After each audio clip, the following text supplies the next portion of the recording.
शैलेंद्र कुमार जैन जी। फिर श्री हरिवंश महाराज जी।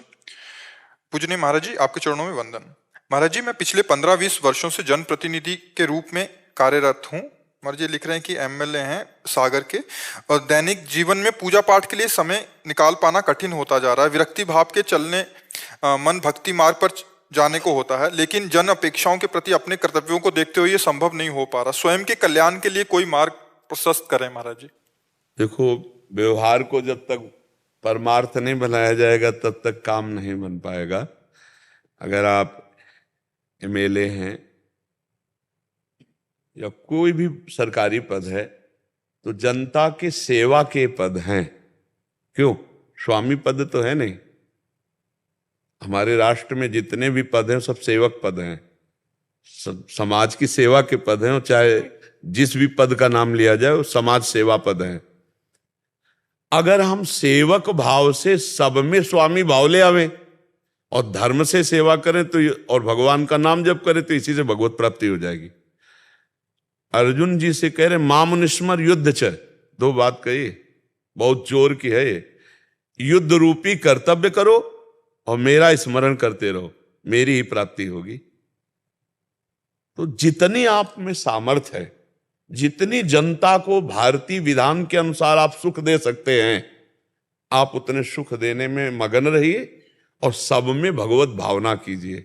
जो अभी आप चर्चा सुन रहे थे, इन्होंने गुणाक्षर न्याय की जो बात की कि सब में प्रभु विराजमान है, आप वैसे प्यार से बात कीजिए और जितनी आपकी जो सामर्थ्य है आप उतना सुख दें उनको, और वही सुख भगवान को अर्पित कर दें कि प्रभु हमसे और बैठ कर के ध्यान धारणा सेवा तो बनेगी नहीं, हम समाज की सेवा को ही आपकी पूजा मानते हैं। और बीच बीच में जो नाम आपको प्रिय लगे, राम कृष्ण हरि, जो नाम आपको प्रिय लगे वो नाम उच्चारण करते रहिए, इसी से भगवान की कृपा हो जाएगी। अगर समाज को भगवान की सेवा ना मानेंगे और इनके स्वामी बन करके और इनका शोषण कोई पदों पे बैठ के करे तो फिर एकांत में खूब दूध से अभिषेक करे भगवान का, तो भी भगवान प्रसन्न होने वाले नहीं।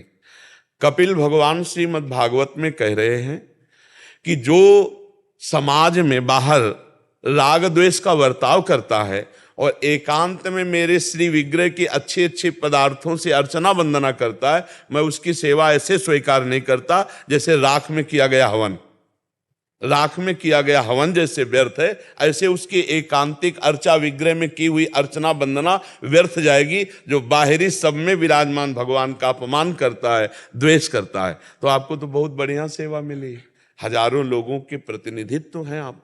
आपको पास हजारों लोग अपना दुख दर्द लेके आए और आप उनके दुख दर्द को अपना दुख दर्द मानकर भगवत भाव से जितनी सामर्थ्य है निपटाने की कोशिश करें, ये बहुत बड़ी पूजा हो जाएगी। परहित सरिस धर्म नहीं भाई।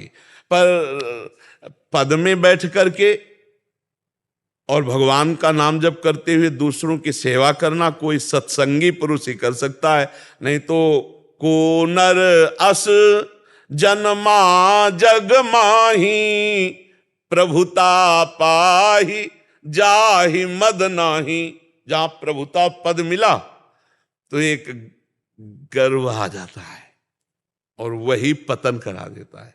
जब दक्ष जी को प्रजापति पद मिला ना, भगवान शंकर के ससुर सती जी के पिता, जो ही प्रजापति पद मिला तो सभा में जब आए तो सब खड़े हो गए, लेकिन भगवान शंकर ब्रह्मा जी ये खड़े नहीं हुए। तो ब्रह्मा जी को देखकर तो नमस्कार किया कि भाई प्रपिता वहां सब पूरे जगत की सृष्टि रचना करने वाले ना उठे तो कोई बात नहीं, लेकिन जब भगवान शंकर की तरफ देखा तो उन्होंने कहा तो बेटे के समान है, क्योंकि अपनी बेटी दान।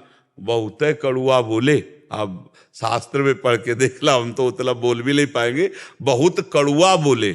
और यहां तक कि सांप आदि की भी तब ये बात है कि भगवान का आश्रय ना होने के कारण सामने भगवान देवाधिदेव महादेव जी बैठे हैं, उनका अपमान कर दिया दक्ष जी ने जब प्रजापति पद में। और अंत परिणाम कितना बुरा हुआ कि जिस वचन से कड़ुआ बोले थे महादेव जी के लिए, ना गर्दन रह गई ना वचन रह गए। वीरभद्र ने रुद्र ने काट के फेंक दिया, मरोड़ के फेंक दिया, और फिर वहां बकरे का सर लगा बाद में। वो पूरा प्रसंग है। तो पदाभिमान जागृत ना हो, भगवान का आश्रय हो और नाम जप हो और समाज की सेवा हो, हमें लगता है इसी से भगवत प्राप्ति हो जाएगी।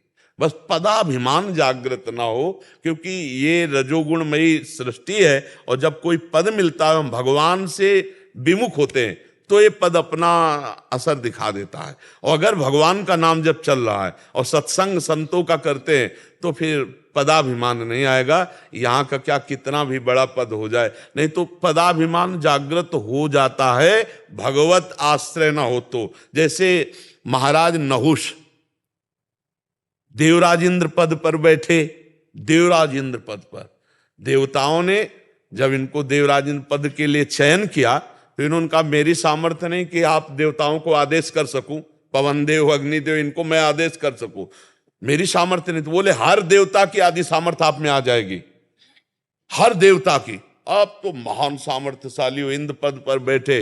अब जब इंद्र पद पे बैठे तो अब फुलरा जाग गया अहंकार का। तो उनका जब मैं इंद्र हूं तो इंद्राणी का मैं ही वो करूंगा, क्योंकि मैं इंद्र हूं, आदेश करो। तो जब ये खबर गई इंद्राणी के पास, सची देवी के पास, तो गुरु बृहस्पति जी के पास गए। उनका गुरुदेव आप ही हमारी रक्षा कर सकते हो, क्योंकि ये इंद्र पद पे बैठ गया, अभी हमें अपवित्र करना चाहता है। तो उनका तुम डरो मत, ये अभिमान जो जागृत हुआ है ये जब संतों का अपराध करेगा तो नष्ट हो जाएगा। तुम इससे कह दो कुछ समय दो विचार के लिए। कुछ समय हुआ, फिर खबर भेजा तो उनका बहुत उतावला, उससे कह दो कि अगर सप्त ऋषियों की पालकी में तुम बैठ के आओ तो हम तुमसे मिलेंगे और जल्दी आओ। अब तो बावरा बन गया नहुष, ये नहीं ध्यान रहा कि बात क्या कही जाए। सप्त ऋषियों को आदेश किया पालकी जोतो, अब देवराजेंद्र पद पर त्रिभुवन पति है तो आदेश का पालन होगा। बुद्धि भ्रष्ट हो गई और इतना उतावलापन बढ़ा कि सर पे लात मारा ऐसे और कहा सर्प सर्प। सर्प माने संस्कृत में होता शीघ्र चल शीघ्र चल। तत्काल साफ हो गया, जा सर्प योनि को प्राप्त हो। अजगर बन के कहां देवराज इंद्र और कहां अजगर योनि।